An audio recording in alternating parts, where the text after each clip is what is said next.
Nabangga ng isang dump truck at isang van sa Maguindanao, si Ma'am Alegre, naka-alerto 24. Nagkabanggaan po yung truck sa tao. Ay, nabangga po ng tao yung truck. Ay, yung nabangga po yung truck. Nakabangga po yung driver ng truck.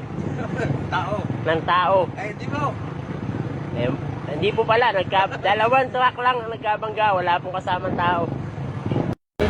Gumagamit? Oo. Hindi ako tumitigil gumamit. Gumagamit ako araw-araw. Pagising ko hanggang matulog ako, kahit tumatay ako, gumagamit ako. Sinabi mo hindi ka daw pwedeng huliin dahil anong dahilan? Bakit?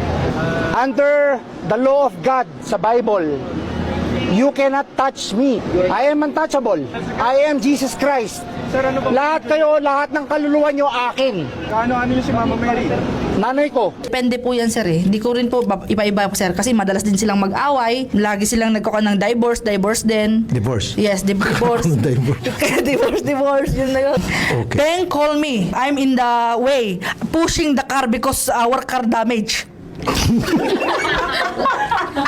Mga kababayan ko, hindi po ako narito. You can say in English kasi para maintindihan din ni ano. All my fellow Filipinos. Now, this is my side. Listen, look, and listen, and learn. Excited ka na bang pumasok? Anong oras dapat nag-schedule mo?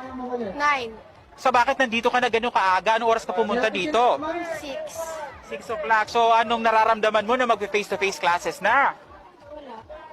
Masaya ka ba? Opo. Okay, masaya na. Parang hinalulungkot si ate. How can we accuse one people without a further investigation on side by side? Because in the triangle there are 3 sides, right? And on the 4th side there are 4 sides. How many degrees is the 3 side? How many?